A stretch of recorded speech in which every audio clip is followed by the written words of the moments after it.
Habari wa Tanzania. Siku za ukombozi wa nchi yetu zimebaki chache. Kwa hiyo leo naomba nizungumze mambo makubwa mawili.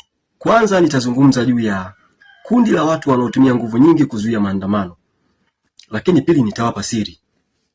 Ndugu wa Tanzania, ukiona watu wanatumia nguvu nyingi kuzuia maandamano, kuwatia watu hofu wasiandamane, waangalie usoni mara mbili. Utakuja kugundua wengi wao ni wakuu wa mikoa, wakuu wa wilaya, makamanda wa polisi wa mikoa, makamanda wa polisi wa wilaya, mawaziri, manaibu waziri, waziri mkuu, msemaji wa rais. Sasa hawa wote hawataki watu waandamane, sio kwa sababu wanaipenda sana Tanzania, sio kwa sababu wanatamani kuona Tanzania inaendelea, hawa ni wanafiki wakubwa. Hawa ni machawa wa rais. Kwa hiyo kazi yao, kwa kuwa wao wameteuliwa na rais, kazi yao ni kumtetea rais. Sio kuitetea Tanzania, sio kutetea maslahi ya taifa. Hawa watu wanamtetea Samia kwa sababu wameteuliwa na Samia. Na wanajua kabisa kwamba kama rais haramu akiondolewa madarakani, wote hao wamepoteza vibarua, hawana kazi. Kwa hiyo wanatumia nguvu kumlinda bosi wao. Jambo la pili, ukiona viongozi wanatumia muda mwingi kuhamasisha watu, jamani, tulinde amani, tudumishe amani. Hebu waulize swali. Kwani wakati wa ukoloni amani haikuwepo? Waulize, usiwaogope, wakati wa ukoloni wa Uingereza amani haikuwepo? Ngoja nikupe siri. Ukweli ni kwamba wakati wa ukoloni wa Uingereza kulikuwa na amani. Tena inawezekana kulikuwa na amani na kulikuwa na haki kuliko ilivyo leo. Ngoja nikupe mfano mdogo, sawa? Mwaka 1958 chama cha TANU kilikuwa chama cha upinzani, lazima ujue. Sasa kulikuwa na uchaguzi mkuu mwaka 1958. Chama cha TANU ni chama cha upinzani, kulikuwa na chama cha UTP, chama ambacho kilikuwa kimeundwa na Waingereza, wanaita multiracial. Kulikuwa na Waingereza, Wahindi na baadhi ya Waafrika. Na hicho chama kiliundwa kwa ajili ya kuencounter, kushindana na TANU. Na kulikuwa na chama cha ANC. Kwa hiyo katika uchaguzi wa mwaka 1958, chama cha TANU kilikuwa chama cha upinzani, lakini kilishinda uchaguzi. Hebu vuta picha. Wakoloni wa Uingereza wapo na chama cha TANU kimeshinda uchaguzi. Sasa hebu angalia leo hii Chama cha Mapinduzi kinavyonyanyasa vyama vya upinzani. Angalia kundi la CCM mtandao wanavyonyanyasa vyama vya upinzani. Kwa hiyo unaweza kusema zamani kulikuwa na haki kuliko leo. Jambo la pili, mimi naamini zamani inawezekana kulikuwa na amani kuliko leo. Nitakupa mfano, sawa?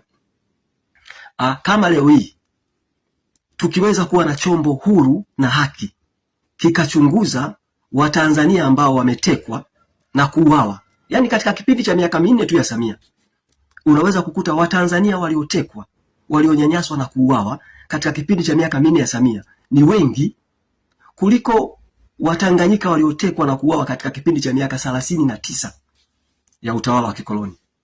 Narudia tena, kama kungekuwa na chombo huru kikachunguza Watanzania waliotekwa, kunyanyaswa na kuuawa katika miaka 4 tu ya Samia Suluhu Hassan, inawezekana ni wengi kuliko kipindi ambacho Watanganyika wametekwa na kuuawa katika kipindi cha miaka 39 ya utawala wa ukoloni wa Uingereza. Lakini pili, ukitaka kujua zamani amani ilikuwepo, sawa? Chama cha TAA kimeanzishwa 1929. Chama cha TAA kilikuwa ikudai amani kwa sababu amani ilikuwepo. Umenipata? Kwa hiyo amani ilikuwepo, isipokuwa wakoloni wa Uingereza walikuwa wanatunyonya, walikuwa wanaiba rasilimali zetu wanapeleka kwao. Hakukuwa na haki, kulikuwa na upendeleo, kulikuwa na dhuluma, kulikuwa na ubaguzi wa rangi. Umenielewa? Kwa hiyo chama cha TANU baadaye kilihamasisha, kilikuwa kinataka tujitawale kwa maana ya independence. Kwa hiyo chama cha TANU kilikuwa kinaamini kwamba tukijitawala basi kwanza tutaweza kuzuia unyonyaji, tutaweza kutenda haki, tutaweza kuondoa ubaguzi, tutaweza kuwaletea watu maendeleo wenyewe. Kwa hiyo Watanzania asije akaongopea mtu. Unajua kumekuwa na mkanganyiko hapa. Watu wanashindwa kutofautisha kati ya neno kujitawala, independence, freedom, uhuru, na amani, peace. Nisikilize mimi nikwambie ukweli, sawa?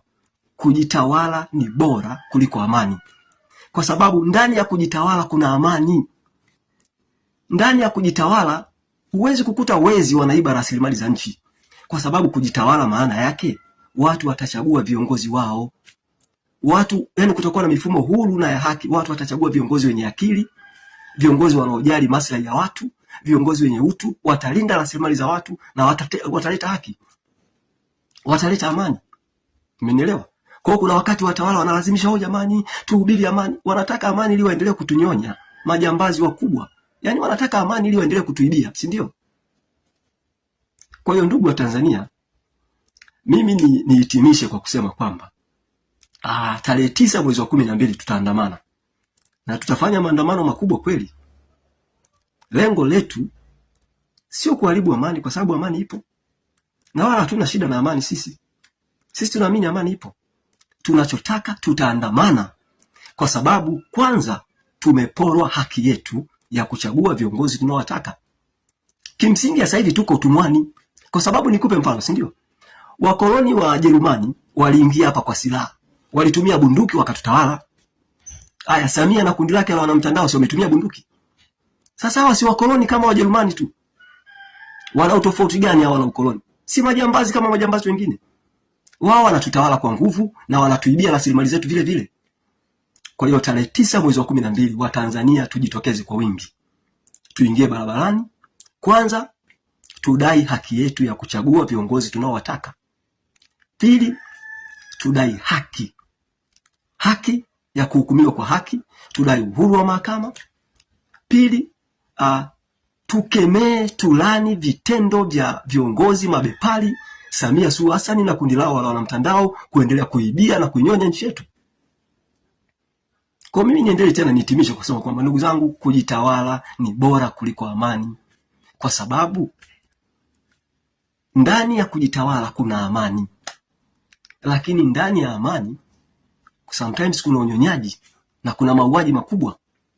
Mungu ibariki Afrika, Mungu ibariki Tanzania. Asanteni kwa kunisikiliza.